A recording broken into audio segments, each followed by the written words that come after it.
तो भारत के बारे में अंदाजा लगाने में अच्छे अच्छे मात खा जाते हैं। पूरी दुनिया में जहां वैश्विक उथल पुथल मची हुई है, पाक अपने चचा अमेरिका को साथ लेकर भारत के पीछे पड़ा हुआ है। इन्हीं सब के बीच भारत ने एक बार फिर से नया इतिहास रच दिया है।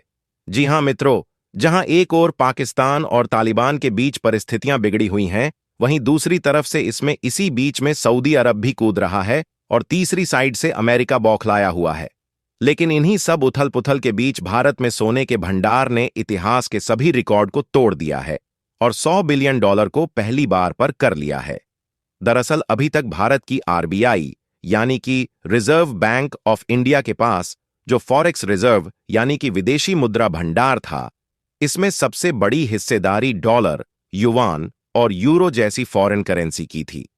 लेकिन अब भारत ने अपनी कूटनीति से गोल्ड की हिस्सेदारी को कुछ इस कदर बढ़ाया कि खबर निकलकर आ रही है कि भारत का जो फॉरेक्स रिजर्व है, उसमें गोल्ड की हिस्सेदारी में एक झटके में ही पिछले 25 सालों के रिकॉर्ड को तोड़कर रख दिया।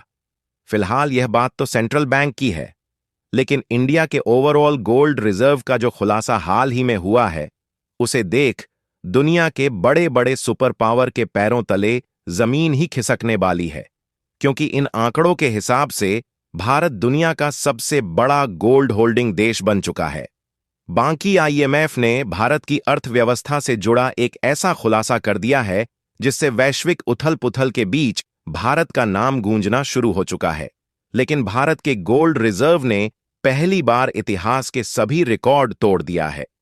लेकिन आगे बढ़ने से पहले तो इस वीडियो को लाइक करके चैनल को सब्सक्राइब जरूर कर लीजिए, क्योंकि आपको इसमें 1 सेकंड लगेगा, लेकिन इससे हमारी बहुत बड़ी मदद होती है। तो चलिए समझते हैं कि आखिर भारत ने इतिहास का रिकॉर्ड कैसे तोड़ा और फॉरेक्स रिजर्व में गोल्ड की हिस्सेदारी कैसे भारत की तस्वीर बदलने वाली है। असल में देखा जाए तो फॉरेक्स रिजर्व यानी विदेशी मुद्रा भंडार वह संपत्ति है जो किसी देश के पास विदेशी करेंसी, सोना और अन्य विदेशी निवेश के रूप में रखा जाता है। यह विदेशी करेंसी का भंडार इसलिए जरूरी हो चुका है ताकि कोई भी देश अपनी अंतर्राष्ट्रीय लेन देन, इंपोर्ट एक्सपोर्ट और किसी भी इकोनॉमिक संकट के समय खुद को सुरक्षित रख सके। भारत की बात करें तो रिजर्व बैंक ऑफ इंडिया यानी आरबीआई के पास पहले ज्यादातर हिस्सेदारी अमेरिकी डॉलर, यूरो और अन्य विदेशी करेंसी में थी। लेकिन अब भारत ने गोल्ड की हिस्सेदारी बढ़ाकर यह साबित कर दिया कि इकोनॉमिक सिक्योरिटी सिर्फ डॉलर में नहीं बल्कि सोने में भी हो सकती है। और इसी चाल ने पिछले 25 साल का रिकॉर्ड तोड़ दिया, जिससे भारत दुनिया में गोल्ड होल्डिंग के मामले में सबसे ऊंचाई पर आ गया। दुनिया को जो सीधा सीधा दिखता है कि भारत के पास सिर्फ 879 टन ही गोल्ड है जो कि आरबीआई अपने पास रखा हुआ है। लेकिन हमने आपको पहले भी कई बार बताया था कि भारत के लोग ही अपने पास इतना ज्यादा गोल्ड रखते हैं कि अगर उन सबको मिला दिया जाए तो दुनिया में सबसे ज्यादा गोल्ड होल्डिंग वाला देश भारत ही रहेगा। और हाल ही में जब मॉर्गन स्टैनली की रिपोर्ट्स में इसी बात का खुलासा हुआ तो दुनिया की कई देश हैरान हो गए।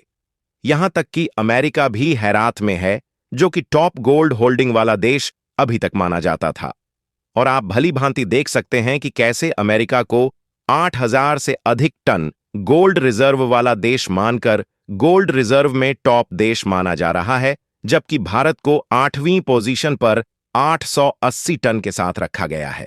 लेकिन मॉर्गन स्टैनली के अनुसार भारत के घरों में आभूषण के रूप के ही लगभग 34,600 टन सोना है, जिसकी वर्तमान कीमत $3.8 ट्रिलियन के आसपास है। मतलब यह कि भारत ने अपने छुपे हुए खजाने को पूरी दुनिया के सामने दिखा दिया है और यही खजाना भारत को आर्थिक और रणनीतिक तौर पर सुपर पावर देशों के पास ला रहा है।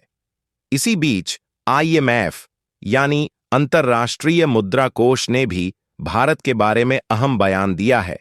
वहीं आईएमएफ के अधिकारी कृष्णा श्रीनिवासन के अनुसार अगर भारत को आगामी वर्षों में 8% या उससे ज्यादा ग्रोथ हासिल करनी है तो उसे अपने सारे आर्थिक इंजन जैसे निवेश, घरेलू मांग, ट्रेड और नीतिगत सुधार को ऐसे ही चलाना होगा। उनका कहा है कि खुला व्यापार और सुधार ही भारत की अर्थव्यवस्था को सुपर स्पीड पर दौड़ाने का रास्ता है। भारत के घरेलू गोल्ड रिजर्व करने अद्भुत शक्ति को लेकर आपका क्या कुछ कहना है? अपनी राय कमेंट में जरूर दे। जय श्री राम।